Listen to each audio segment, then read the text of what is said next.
के मेहरौली का डेसू रोड और इसी रोड पर एक हॉस्पिटल है यानी चिकित्सालय जिसका नाम है भगवती हॉस्पिटल।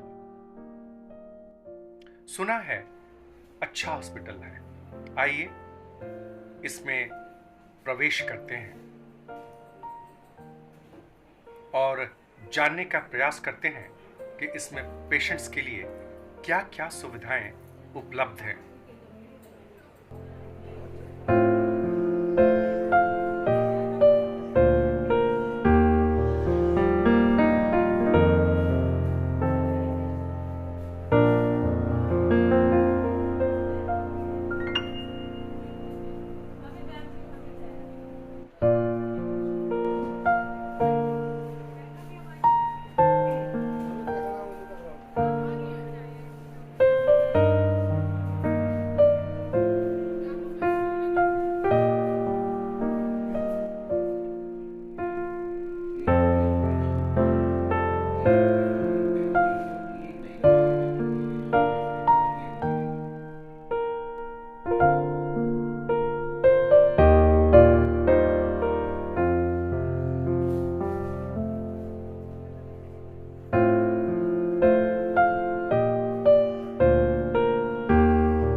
ये है गायनी कक्ष और ये अत्यावश्यक इमरजेंसी।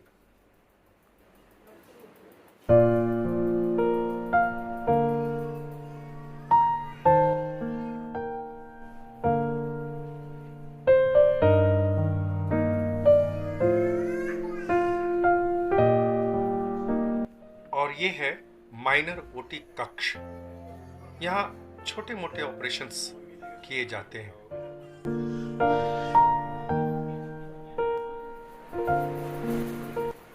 ये लैब है, यहाँ ब्लड सैंपल लिए जाते हैं।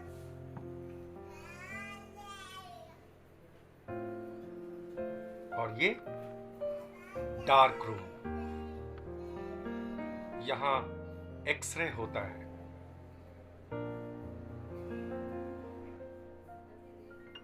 और ये है अल्ट्रासाउंड का कक्ष।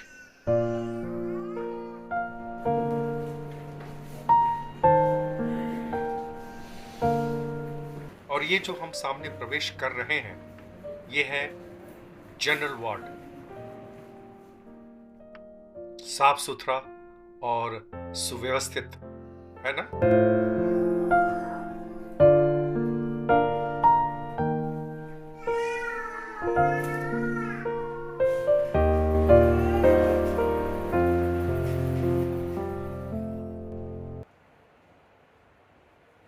और अब आइए भगवती हॉस्पिटल के मेडिकल डायरेक्टर से मिलते हैं।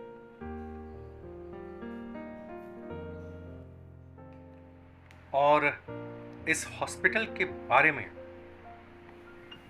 विस्तृत जानकारी प्राप्त करने का प्रयास करते हैं।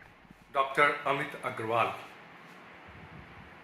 आप ये जो हॉस्पिटल है भगवती हॉस्पिटल जी, आपकी इसकी स्थापना कब की या शुरुआत कब की और उसका ऑब्जेक्टिव क्या था? ये अस्पताल हमने मेहरौली में सन 1998 में खोला था। 1998 में मेहरौली में एक भी मेडिकल सुविधा उपलब्ध नहीं थी। कोई भी अगर बीमार होता था पास सबसे पहले उसको एम्स या सफदरजंग जाना पड़ता था। आसपास कोई प्राइवेट हॉस्पिटल नहीं था, कोई छोटा मोटा हॉस्पिटल नहीं था। किसी को कोई बीमारी हो, कुछ प्रॉब्लम हो, उसके पास कोई मेडिकल सुविधा उपलब्ध नहीं थी। तो इसी उद्देश्य से कि लोगों को पास नज़दीक की नज़दीक मेडिकल सुविधा उपलब्ध हो पाए, हमने ये खोला था। तो मैंने अपना MBBS और MD दोनों दिल्ली के विश्व प्रसिद्ध मौलाना आज़ाद मेडिकल कॉलेज से किया है। उसके बाद मैंने LNJP हॉस्पिटल में काम किया है बतौर PG एंड बतौर senior resident. GB Pant hospital में काम किया है, गुरु नानक आई सेंटर में काम किया है और उसके बाद अपोलो हॉस्पिटल में काम किया है। इन चारों हॉस्पिटल में काम करने के बाद जब मुझे एक्सपीरियंस अच्छा हो गया तब मैंने इस हॉस्पिटल को खोल के इसमें शुरू किया। अच्छा, तो अब ये बताएं कि इस हॉस्पिटल में आप क्या-क्या सुविधाएं प्रदान करते हैं पेशेंट्स को? जी, देखिए हॉस्पिटल्स को हम कैटेगराइज अगर करें तो ब्रॉडली हम 3 टाइप के हॉस्पिटल्स में कैटेगराइज कर सकते हैं। जैसे कि कैटेगरी 1 होते हैं जो जहाँ पे बिल्कुल एक प्राइमरी सुविधा मिल सकती है कि पट्टी हो सकती है, इंजेक्शन लग सकता है। फिर एक होते हैं नंबर 2 वाले हॉस्पिटल, सेकेंडरी केयर हॉस्पिटल, और एक होते हैं tertiary care hospital. Tertiary care का मतलब है जहाँ पे कि हार्ट की सर्जरी भी हो सकती है, जहाँ पे जॉइंट रिप्लेसमेंट भी हो सकता है, जहाँ पे न्यूरो सर्जरी भी हो सकती है। हमारा हॉस्पिटल एक सेकेंडरी केयर हॉस्पिटल है। सेकेंडरी केयर हॉस्पिटल मतलब कि जितनी भी रोज़मर्रा की नॉर्मल बीमारियां हैं, बुखार है, उल्टी दस्त है, किसी को कोई निमोनिया है, कोई छोटा ऑपरेशन है, अपेंडिक्स का ऑपरेशन है, गॉल ब्लैडर का ऑपरेशन है, हर्निया हाइड्रोसील का ऑपरेशन है, डिलीवरी है, सिजेरियन है, छोटे वाले जो बीच कैटेगरी का हॉस्पिटल, वो हमारा हॉस्पिटल है सेकेंडरी केयर हॉस्पिटल। जी। और यहाँ पर आप कुछ स्पेशलिस्ट को भी बुलाते हैं? जी, मैं मेडिसिन का स्पेशलिस्ट हूँ, मेरी वाइफ रेडियो डायग्नोसिस की स्पेशलिस्ट है। आपकी वाइफ का नाम क्या है? मेरी वाइफ का नाम डॉक्टर अंकुर अग्रवाल है, वो भी मौलाना आज़ाद मेडिकल कॉलेज से ही हैं। उन्होंने भी मौलाना आज़ाद मेडिकल कॉलेज से ही अपना MBBS एंड MD किया है। तो वहाँ पे वो हमारे यहाँ पे अल्ट्रासाउंड, कलर डॉपलर, एक्सरे, ये वाला डिपार्टमेंट वो देखती है। इसके अलावा हमारे यहाँ सर्जन आते हैं, बच्चों के डॉक्टर आते हैं, स्किन के डॉक्टर आते हैं, ENT के डॉक्टर, आई के डॉक्टर, साइकेट्री के डॉक्टर और ऑर्थोपेडिक्स के डॉक्टर आते हैं। तो जितनी भी 90 से 95% पेशेंट्स को सेकेंडरी केयर हॉस्पिटल की आवश्यकता होती है। अगर वो बड़े हॉस्पिटल चले जाएंगे, टर्शरी केयर हॉस्पिटल में छोटी प्रॉब्लम के लिए चले जाएंगे, तो एक तो पैसा बहुत ज़्यादा खर्च होगा और वो गुमराह हो जाएंगे। तो 99%, 95 से 99% लोगों को सेकेंडरी केयर हॉस्पिटल की आवश्यकता होती है, जो कि हम यहाँ पे एक अच्छे कम दामों में उनको प्रोवाइड कर पाते हैं। आपका हॉस्पिटल सोशल रिस्पॉन्सिबिलिटी के क्षेत्र में क्या कुछ कार्य करता है? जी हाँ, हम लोग सोशल रिस्पॉन्सिबिलिटी के तहत बहुत सारे कार्य करते हैं। जैसे कि बहुत सारी गवर्नमेंट के ड्राइव्स हैं, जैसे गवर्नमेंट का पोलियो ड्राइव है, वैक्सीनेशन ड्राइव है, गवर्नमेंट के जैसे जच्चा बच्चा केयर ड्राइव होता है, हम उसके भागीदार हैं। तो अगर गवर्नमेंट की तरफ से कोई डायरेक्टिव आता है कि आपको ये प्रोग्राम अपने हॉस्पिटल से चलाना है, हम उसमें पूरी तरह से गवर्नमेंट के साथ पार्टिसिपेट करते हैं। इसके अलावा बहुत सारे आसपास के जैसे अनाथालय हैं, हमने उनको अपने हॉस्पिटल के साथ जोड़ा हुआ है। उनके बच्चों को, उनकी लेडीज़ को जो भी अगर सुविधाएं, जो भी उनको अगर मेडिकल केयर की ज़रूरत होती है, तो हम उसको निःशुल्क मेडिकल सेवाएं उनको प्रदान करते हैं।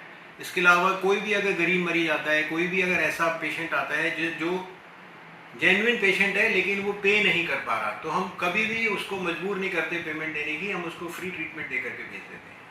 लेकिन इसका निर्धारण कैसे होगा कि कौन गरीब है, कौन नीडी है? देखिए, ये तो एक्सपीरियंस से, आंखों से पता लग जाता है।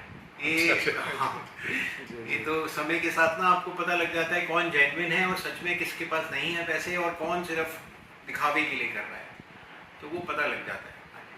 अच्छा, एक बात और कि ये क्या 24/7 हॉस्पिटल काम करता है? जी, हमारा हॉस्पिटल 24/7 365 दिन काम करता है। रात में भी लोग रहते हैं? इमरजेंसी के लिए रात में भी हर वक्त डॉक्टर्स रहते हैं, नर्सेज रहती हैं, और OPD टाइम्स जो हैं वो सबके अपने अपने हैं। उसमें OPD टाइम्स में जो OPD पेशेंट है वो OPD में आते हैं। अगर किसी को इमरजेंसी है तो वो 24 घंटे में कभी भी आ सकता है। अच्छा, और क्या फ़ोन से भी संपर्क किया जा सकता है? जी, फ़ोन से संपर्क किया जा सकता है। अगर किसी पेशेंट की छोटी मोटी प्रॉब्लम है जो कि फ़ोन पे सुलझाई सकती है, तो वो फ़ोन पे भी सुलझाई जा सकती है। और अगर किसी पेशेंट को ऐसा है कि जिसमें कि डॉक्टर को देखना उसको अनिवार्य है, डॉक्टर का चेकअप अनिवार्य है, कोई उसको टेस्ट की ज़रूरत है, तो उसको हॉस्पिटल आना पड़ेगा। एक बात और डॉक्टर साहब कि ये हर आदमी चाहता है कि हमारा हॉस्पिटल या हमारा जो ऑर्गेनाइजेशन है, हमारा इंस्टीट्यूशन है, वो डेवलप करे, मतलब उसमें और एड ऑन आदमी करता है, जो भी सुविधाएं हैं या यहाँ पर पेशेंट्स के लिए जो क्या कहते हैं, इलाज के लिए जो सुविधाएं हो सकती हैं, वो एड ऑन करने की कोशिश करता है। तो आपकी भी क्या ऐसी कोई योजनाएं हैं भविष्य में कि इस हॉस्पिटल का कुछ विस्तार किया जाए? देखिए, मैं आपको बता रहा हूँ, आजकल ना पेशेंट्स भी बहुत समझदार हो गए हैं। तो जैसे कि मैंने बोला आपको कि ब्रॉड कैटेगराइजेशन हो गया है कि एक है मध्यम कैटेगरी का हॉस्पिटल और एक है सुपर स्पेशलिटी हॉस्पिटल। तो अगर आप मध्यम कैटेगरी के हॉस्पिटल हैं, आप सुपर स्पेशलिटी का काम नहीं कर सकते, आप ब्रेन सर्जरी नहीं कर सकते, आप कार्डियक सर्जरी नहीं कर सकते, आप जॉइंट रिप्लेसमेंट नहीं कर सकते। लेकिन हम हमेशा, हमारी ये कोशिश रहती है कि जो मध्यम कैटेगरी वाले पेशेंट्स हैं, जिनको बहुत सुपर स्पेशलाइजेशन की ज़रूरत नहीं है, उनको हम वर्ल्ड क्लास सर्विस, उनको वो सुविधा दे पाएँ जो टर्शरी केयर सेंटर में मिल जाती है। वो सुविधा हम हमारे यहाँ एट पार मिलेगी उनको। और बहुत लो कॉस्ट पे मिलेगी बनिस्बत अगर वो बड़े हॉस्पिटल में जाएंगे। डॉक्टर साहब, इसके अलावे भी, इसके अतिरिक्त आप कुछ और कहना चाहते हैं जो हमने आपसे नहीं पूछा, तो आप हमारे दर्शकों को बता सकते हैं। देखिए, आजकल एक सोसाइटी में एक हॉस्पिटल्स के प्रति एक जनरल एक ऐसा मिथ है कि शायद हॉस्पिटल पेशेंट्स को बहुत ज़्यादा पैसे कमा रहे हैं, उनको लूट रहे हैं। लेकिन हॉस्पिटल, अगर आप सच पूछेंगे, हॉस्पिटल में इतना सारा स्टाफ की रिक्वायरमेंट होती है, इतना बिजली का खर्चा होता है, गवर्नमेंट की तरफ से हॉस्पिटल्स को कोई सब्सिडी नहीं दी जाती। ऐसा नहीं कि हमें हाउस टैक्स नहीं देना, ऐसा नहीं कि हमें बिजली का बिल मतलब कम देना है, हमें सारे ही पूरी तरह देने हैं, हमें अपने सारे ही टैक्सेस देने हैं। लेकिन हम फिर भी एज अ सोशल रिस्पॉन्सिबिलिटी हम यही कोशिश करते हैं कि हॉस्पिटल केवल कमाई का जरिया नहीं है, हॉस्पिटल एक जिम्मेवारी का नाम है, हॉस्पिटल एक पेशेंट की केयर का नाम है। तो वो जो जिम्मेवारी है हम बखूबी समझते हैं और कोशिश करते हैं कि उसमें जनता को खरे उतरें। इस हॉस्पिटल का नाम भगवती क्यों रखा आपने? देखिए, भगवती मेरी दादी जी का नाम था, तो ये हॉस्पिटल बिकॉज मेरे फादर ने इसकी स्थापना की थी, उन्होंने अपनी मदर के नाम पे रखा था। और हमारी दादी जी मेरे मतलब सभी को बहुत, परिवार को बहुत प्यार करती थी, और आज वो नहीं है लेकिन उनका नाम फिर भी चल रहा है, यही हमारी वो थी। बहुत बहुत धन्यवाद डॉक्टर साहब, आपने समय निकाला, जी जी, और इसके लिए बहुत बहुत धन्यवाद। और बहुत बहुत शुभकामनाएं आपको भी, और इस हॉस्पिटल को भी, ताकि इसका और विस्तार और प्रसार हो, और हमारे आसपास के जो भी पेशेंट्स हैं उनका आप ख्याल रखें ठीक से और उनको सुरक्षित रखें। थैंक यू, धन्यवाद। इस हॉस्पिटल के प्रथम तल पर ऑपरेशन थिएटर और लेबर रूम है।